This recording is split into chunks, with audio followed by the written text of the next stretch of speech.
വിവോയുടെ Vivo T4 5G എന്ന പുതിയൊരു smart phone Indian മാർക്കറ്റിൽ ലോഞ്ച് ചെയ്യാൻ പോകുന്നുണ്ട്. ഈ ഒരു ഫോണിന്റെ ഫീച്ചേഴ്സിനെ പറ്റിയിട്ടുള്ള പല കാര്യങ്ങളും പറയാൻ കഴിഞ്ഞിട്ടുണ്ട്.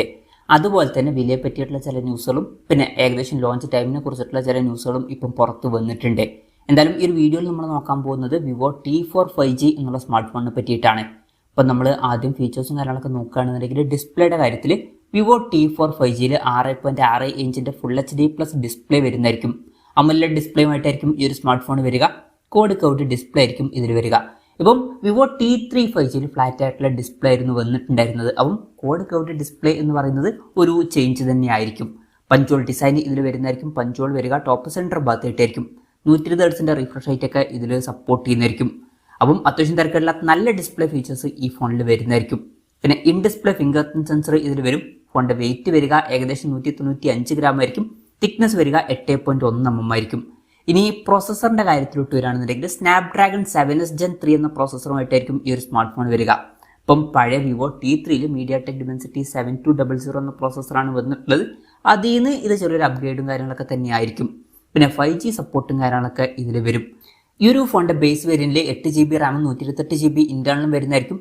8GB റാമും 256GB ഇന്റേണലുമായിട്ട് വരുന്ന വെർഷനും 12GB റാമും 256GB ഇന്റേണലുമായിട്ട് വരുന്ന ഒരു വെർഷനും വരുന്നതായിരിക്കും. പിന്നെ IR ബ്ലാസ്റ്റർ എന്നുള്ള ഫീച്ചർ ഇതിൽ വരും. അപ്പം ഈ ഫോൺ റിമോട്ടൊക്കെ ആയിട്ട് യൂസ് ചെയ്യാൻ കഴിയുന്നതായിരിക്കും. സ്റ്റീരിയോ സ്പീക്കേഴ്സ് ഇതിൽ വരും. Android 15 ബേസ് ആയിട്ടുള്ള ഫൺ ടച്ച് സോഫ്റ്റ്വെയർ ആയിരിക്കും ഈ ഫോണിൽ വരിക. ക്യാമറയുടെ കാര്യം പറയുകയാണെന്നുണ്ടെങ്കിൽ ഫോണിന്റെ പിന്നിൽ ഡ്യുവൽ ക്യാമറ സെറ്റപ്പ് ആയിരിക്കും വരിക.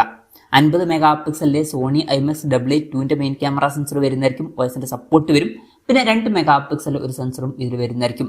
അൾട്രാ വൈഡ് ആംഗിൾ ലെൻസ് അപ്പം ഇതിൽ വരാൻ സാധ്യതയില്ല. അപ്പം കഴിഞ്ഞ കൊല്ലത്തെ വെർഷനിലും അങ്ങനെയായിരുന്നു. അൾട്രാ വൈഡ് ആംഗിൾ ലെൻസ് അതിലും മിസ്സിംഗ് ആയിരുന്നു. പിന്നെ ഫ്രണ്ടിൽ 32 മെഗാപിക്സൽ സെൽഫി ക്യാമറ വന്നേക്കാം.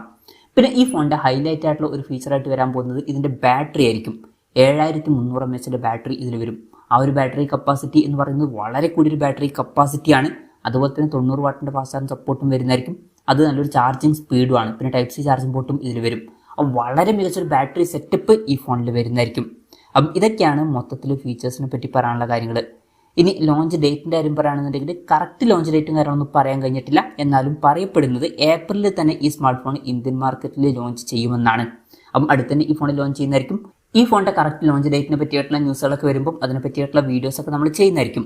അപ്പം അതുപോലുള്ള വീഡിയോസ് കാണാൻ താല്പര്യമുണ്ടെന്നുണ്ടെങ്കിൽ ഈ ചാനൽ സബ്സ്ക്രൈബ് ചെയ്യാവുന്നതാണ്. പിന്നെ വിലയുടെ കാര്യം പറയുകയാണെന്നുണ്ടെങ്കിൽ ഈ ഫോണിൻ്റെ വില 25,000 രൂപയ്ക്ക് താഴെ ആയിരിക്കുമെന്നാണ് ഇപ്പോഴുള്ള റിപ്പോർട്ടുകൾ പറയുന്നത്. 20,000 to 25,000 രൂപ പ്രൈസ് റേഞ്ചിലായിട്ടായിരിക്കും വരിക എന്നാണ് പറയപ്പെടുന്നത്. നമ്മുടെ എക്സ്പെക്ടേഷൻ പറയുകയാണെന്നുണ്ടെങ്കിൽ ഒരു 20,000 to 22,000 രൂപ പ്രൈസ് റേഞ്ചിലായിട്ട് തന്നെ ഈ ഫോണിൻ്റെ വില വന്നേക്കാം. കൺഫർമേഷൻസ് ഒന്നുമില്ല, ജസ്റ്റ് നമ്മുടെ എക്സ്പെക്ടേഷൻ പറഞ്ഞു എന്നേ ഉള്ളൂ. എന്തായാലും വിവോയുടെ വിവോ T4 5G എന്ന പുതിയൊരു സ്മാർട്ട് ഫോൺ ഇന്ത്യൻ മാർക്കറ്റിൽ ലോഞ്ച് ചെയ്യാൻ പോകുന്നുണ്ട്. ഈ ഒരു ഫോണിനെ പറ്റിയിട്ടുള്ള നിങ്ങളുടെ അഭിപ്രായം ജസ്റ്റ് ഒന്ന് കമൻറ്റ് ചെയ്യുക. അതുപോലെ തന്നെ ഈ ഒരു സ്മാർട്ട് ഫോൺ ഇന്ത്യൻ മാർക്കറ്റിൽ നിങ്ങൾ ഏത് പ്രൈസിങ്ങിലാണ് എക്സ്പെക്ട് ചെയ്യുന്നത് എന്നുള്ള കാര്യം കൂടി ജസ്റ്റ് ഒന്ന് കമൻറ്റ് ചെയ്യുക.